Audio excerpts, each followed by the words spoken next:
কবি দেবব্রত সিংহের লেখা আঞ্চলিক ভাষার কবিতা তেজ। আমি জামমনির কৈরিপাড়ার শিবকুড়ির বিটি সাঁঝলি। কাগজওয়ালারা বললে, ওহো, অতটুকুন বললে হবে কেনে? তুমি এবারকার মাধ্যমিকে প্রথম, তোমাকে বলতে হবে কারো কিছু। টিভি আওলারা বললে, তুমি খ্যাত মজুরের মেয়ে, তুমি কি করে কামিন খাটিয়ে মাধ্যমিকে প্রথম হলে সেটা তোমাকে বলতে হবে খুলে। পঞ্চায়েতের অনি বৌদি, প্রধান, উপপ্রধান, এমএলএ, এমপি সবাই একেবারে হামলে পড়লো আমাদের মাটির কুড়া ঘরে। জামবনি স্কুলের হেডমাস্টার গণ বিহান বেলায় টিনের আগুর খুললে হাঁকে ডাকে ঘুম ভাঙ্গায় খবরটা যখন প্রথম শোনালে তখন মাকে জড়ায় শুয়েছিলাম আমি। কুড়া ঘরে ঘুটঘুটে আন্ধারে হেডমাস্টারকে দেখে মায়ের পাড়া চোখ কচালে আমিও হাঁ হয়ে ভালেছিলাম। এ কি স্বপ্ন দেখছি নাকি? স্যার বললে, এটা স্বপ্ন লয়, সত্যি বটে। কথাটা শুনে কান্দে ভাসাইছিলাম আমরা দু মা বিটি। আজ বাপ বাঁচে থাকলে আমি মানুষটাকে দেখাইতে পারতাম, আমি দেখাইতে পারতাম বহুত কিছু।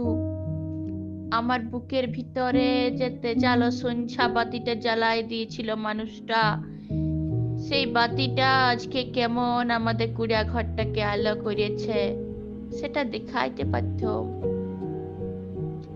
আপনারা বলছেন বটে, কথাটা শুনতে কিন্তু খুবই ভালো। তোমাদের মতো মেয়েরা যদি উঠে আসে তাহলে গোটা ভারতবর্ষ উঠে আসে। কিন্তু উঠে আসার রাস্তাটা যে এখনো তৈয়ার হয় নাই। খাড়া পাহাড়ে উঠা যে কি জিনিস, বহুত দম লাগে, বহুত তেজ লাগে। আমি জামবনির শিবকুড়ির বিটি সাঁঝলি। যখন থেকে হুঁশ হয়েছে তখন থেকে শুনে আসছি বিটি না মাটি। ঠাকমা বলছক, পরের ঘরে হিজাল ঢিলবে তার আবার লিখা পড়া। গায়ের বাবুরা বলছক, তুই কুইরি পাড়ার বিটি ছিলা, তোর কামিন খাটা ছাড়া গতি কি? বাপ বলছক, দেখ সাঁঝলি, মন খারাপ করলি তো হাইরে গেলি। শুন, যে যা বলছে বলুক, এসব কথা এক কানে সিমহালে আর এক কানে বার করিয়ে দিবি। তখন আমাদের বাবু পাড়ার কুচিল দেঘইরা ঘরে কামিন খাটতক মা। ক্ষয় রোগের তাড়সে মায়ের গতরটা ভাঙে নাই অতটা। মাঝে মধ্যে জ্বর টর আসত। জ্বর এলে মা চুপচাপ এগনাতে তালায় পাইতে শুয়ে থাকত। মনে আছে, সে ছিল এক জার কালের সকাল। রদ উঠেছিল ঝলমলানি, ঝিঙ্গা ফুলা রদ। আমি সে রদে পিঠ দিয়া গা ধুলাই পড়ছিলাম ইতিহাস, ক্লাস 7-এর সামন্ত রাজাদের ইতিহাস। দেঘরিয়া গিন্নি লক পাঠাইছিল বার কতক। মায়ের জ্বর, সে তারা শুনতে নাই চায়। আমাদের দিদি বুড়ি তখনও বাঁচে। কুলতলায় বসে ছেঁড়া কম্বল মুড়ি দিয়ে বিড়ি ফুঁকছিল বুড়ি। শেষ তক বুড়ি সেদিন পোড়া থেকে উঠাই মায়ের কাজটুকুন করতে পাঠাইছিল বাবু ঘরে। পুরানো ফটক ঘেরা উঠান, অত বড় দরদালান, অত বড় বারান্দা সব ঝাট পাট দিয়ে সাফ সুতরা করে আসছিলাম চলে। দেখরে গিন্নি নাই ছেললে, এক গাদা এটো কাটা জুঠা বাসন আমার সামনে আইনে ধরে দিলে। বললাম, তোমাদের জুঠা বাসন আমি ধুতে লাই পারবো। বাবু গিন্নি সে কি রাগ! কি বললি? আরেকবার বল দেখনি। যতটুকুন মূল হয় তত বড় কথা। জানিস, তোর মা, তোর মায়ের মা, তার মায়ের মা সবাই জুঠা বাসন ধুয়ে অতকাল গুজারে গেল, আর তুই বললি জুঠা বাসন ধুতে লারবি? বললাম, হা, তোমাদের জুঠা বাসন আমি ধুতে লারব, তোমরা লক দেখে লাওগা, আমি চললাম। কথাটা বলে গটগট করে বাবুগিন্নির মুখের সামনে আমি বেড়াই চলে আইছিলাম। তা বাদে সে লিয়ে কি কাণ্ড, কি ঝামালা! বেলা ডুবলে মাহাততে ধান কাটে বাপ ঘরকে আলে 2 পাতা লেখাপড়া করা লাতনি ছোট মুখে বড় থুতির কথা সাতকাহন করে বলেছিল দিদি বুড়ি। মা কোনো রাগ কাড়ে নাই। আঘন মাসের সন্ধ্যা বেলায় ইগনাতে আগুন জ্বালে গা হাত পা শিখছিল মা। এক মাথা ঝাঁকড়া কালো চুল ঝাঁকানো বাপের পেটানো পাথরের মুখটা ঝলকে উঠেছিল আগুনের আঁচে। বাপের অমন চেহারা আমি কোনো দিন দেখি নাই। বাপ সেদিন মা দিদি বুড়ির সম্মুখে আমাকে কাছকে ডাকে মাথায় হাত বুলাই গমগমা গলায় বলেছিল, যা করেছিস ব্যাস করেছিস। শুন, তোর মা, তোর মায়ের মা, তার মায়ের মা সবাই করেছে কামিনগিরি। বাবু ঘরে গতর খাটায় খাইছে, তাতে হয়েছেটা কি? এই কথাটা মনে রাখবি, তুই কিন্তু কামিন হওয়ার লাগে জন্মাস নাই।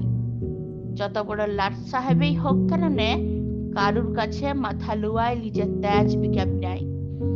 এই তেজটুকুনের লাগে লেখাপড়া শিখাচ্ছি তোকে, না হলে আমাদের হাভাতা মানুষের ঘরে আর আছেটা কি? আমি জামবনির কুইরিপাড়া শিবু কুইরির বিটি সাঁচলি। কবেকার সেই ক্লাস 7 কথা ভাবতে যাইয়ে কাগজওয়ালা টিভিওয়ালাদের সামনে এখন কি যে বলি।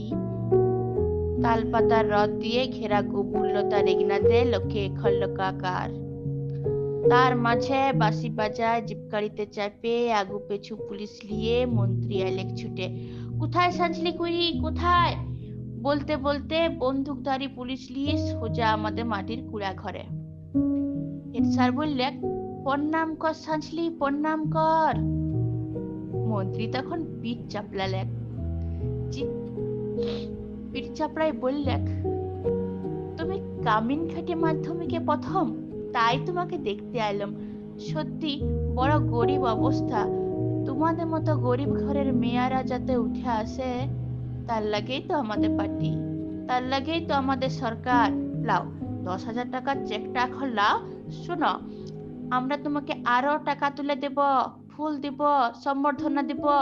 এই টিভির লোক, কাগজের লোক, কারা আছেন এদিকে আসেন। তখনই ছোট বড় কত রকমের সব ঝলকে উঠলো ক্যামেরা, ঝলকে উঠলো মন্ত্রীর মুখ। লালা, মন্ত্রীলয়, মন্ত্রীলয়। তার বদলে আমি দেখলাম ঝলকে উঠলো আমার বাপের মুখ, গনগনা আগুনের পাড়া আগুন মানুষের মুখ। আমি তক্ষুনি বলে উঠলাম, না না, এই টাকা আমার নাই লাগবে। আর আমাকে যে ফুল দিবেন, সম্বর্ধনা দিবেন, আরো দেদার টাকা তুলে দিবেন, তাও আমার নাই লাগবে।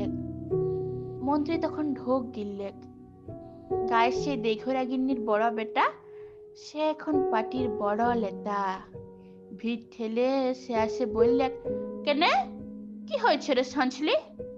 তুই তো আমাদের ঘরে কামিন ছিলি, বল তোর কি লাগে, কি আমরা করতে পারি বল। তোর কি লাগবে খুলে বল খালি। বললাম, আমার পাড়া আরো শয়ে শয়ে আরো অনেক সাঁচলি আছে, অনেক শিবু কুইরির বিটি আছে গা গেরামে। তারা যতদিন অন্ধকারে পড়ে থাকবে, তারা যতদিন লিখা পড়ার লাগে কাঁদে বলবে, ততদিন কোনো বাবুর দয়া আমার নাই লাগবে, ততদিন কোনো বাবুর দয়া আমার নাই লাগবে।